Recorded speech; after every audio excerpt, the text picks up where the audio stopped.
Hello, I'm Jim McGillivray and this is the Pipe Box, your source for all things piping.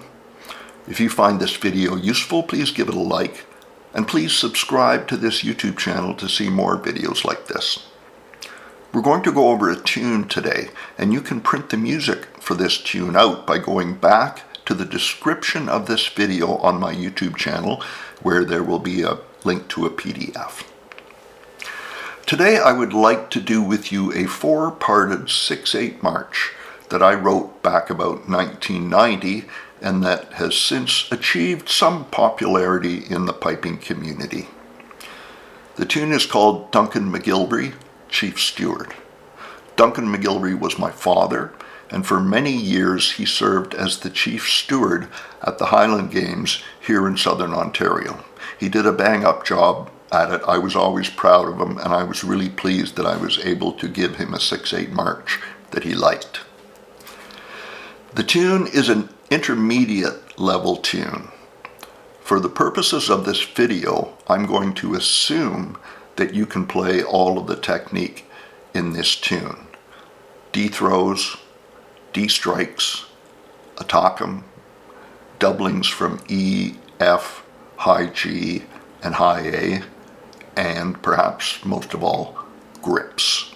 So you should be competent in all of those pieces of technique before you tackle this tune.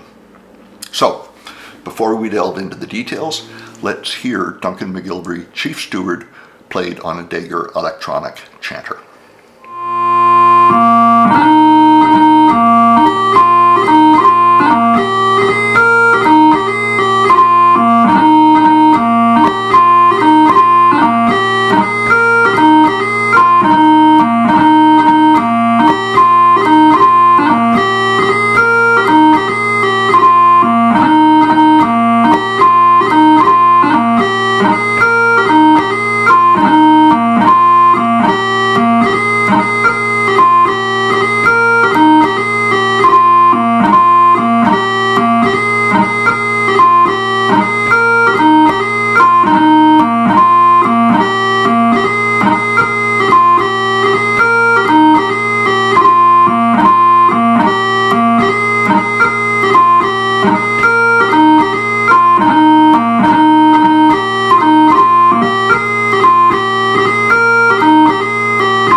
Let's start with the first part.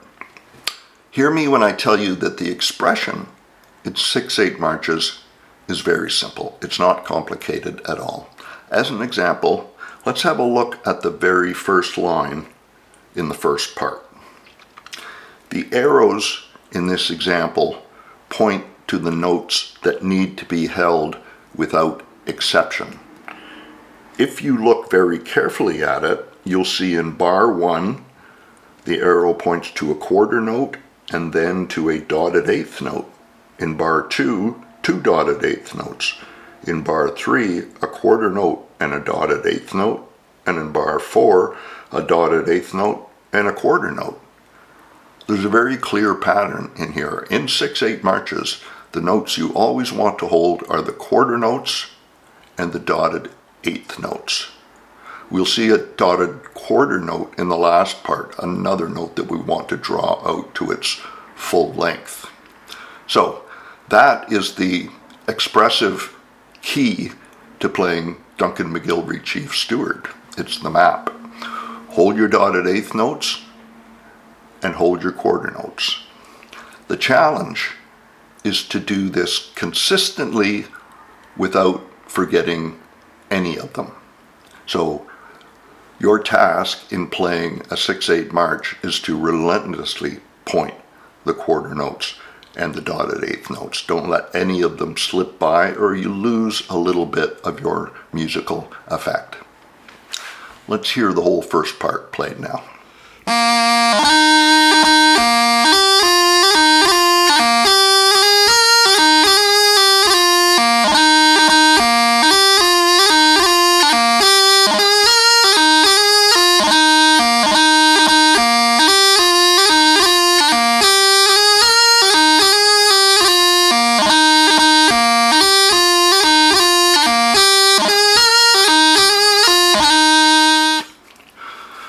One bar I would like to point out in the first part is bar 2, which you can see here. In the second half of bar 2, we have a dotted E 8th note, followed by a C 16th note, followed by a low A 8th note.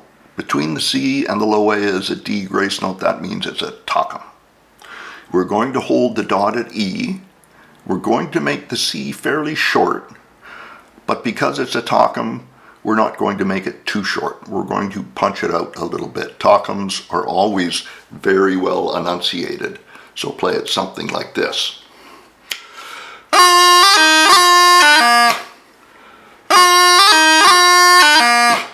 Watch it doesn't get crushed like this.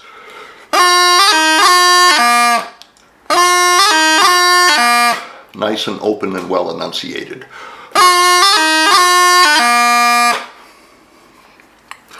In the second part, the same principles of expression apply as in the first part.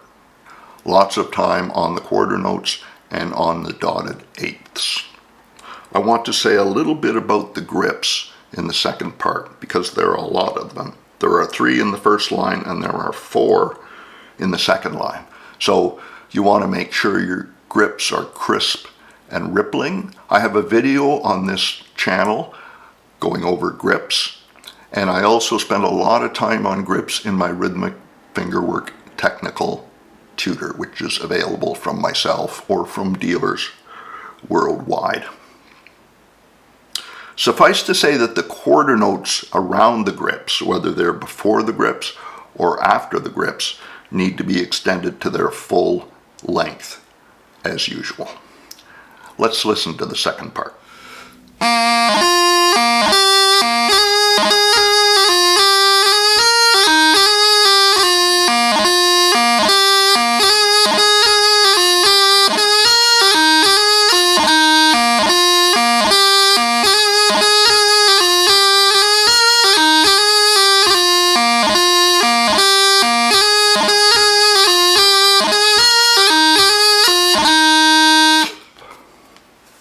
In the next part, the third part, the melody really supports the dotted eighth notes running up the scale, like this. Dum ba dee dup ba do dee dee dup ba do dee dee up ba do dee dum ba dup ba do dee dee dup ba do dee dee up ba do dee dum ba. So again, success of the part is determined largely by the consistency in your pointing, and if you're inconsistent in your pointing, it will compromise the musical effect of the tune. Let's listen to the third part.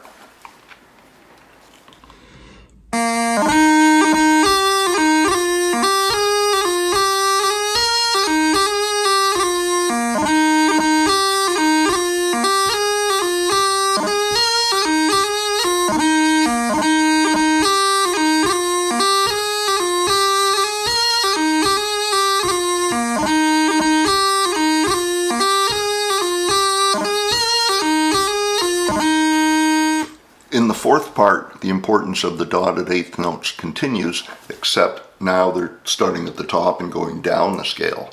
O bree up a do he bree up a do he bra dip a do hari da dum. Lots of pointing in the dotted eighths. In bar 1, we see a dotted quarter note. It's the first and only one that we see, other than the repeat of the bar, the next line. It's a note that we're going to hold very long, just like the quarter notes. So something like this.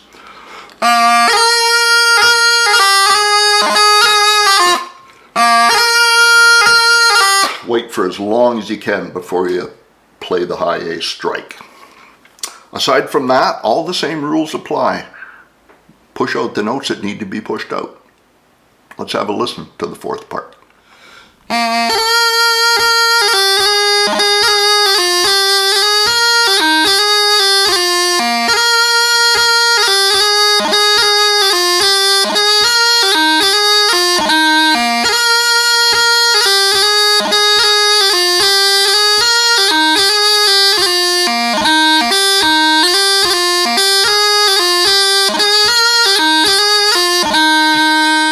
For many pipers, the thing standing in the way of playing this kind of expression consistently is technique, especially being able to play technique off of short notes. Ultimately, you want your grace noting to be automatic so that you're not really having to think about pieces of technique and you can focus on expression and blowing your bagpipe. If technique is an issue for you, I'm a great believer in taking technique outside of the tunes, working on technique in exercises where all you're focusing on is the piece of technique. The other thing that stands in the way of consistent expression in a tune like this is quite simply focus and concentration.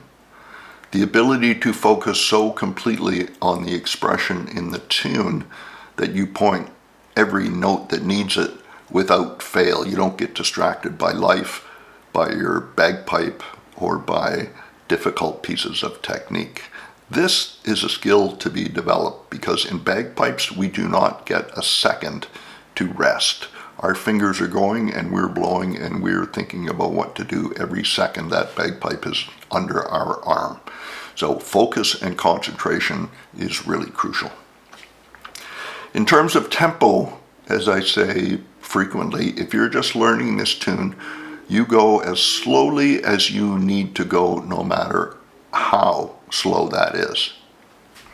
For those playing this tune, generally optimum tempo for a solo 6/8 march is somewhere between 72 beats per minute and 78, though you will hear it played slower than that sometimes by young up-and-coming players, and you'll hear them played much faster than that, especially in pipe bands. So, that's Duncan McGillivray, Chief Steward. I hope you enjoy my dad's tune. I know that he did. From me, this is Jim McGillivray at the Pipe Box. Good piping.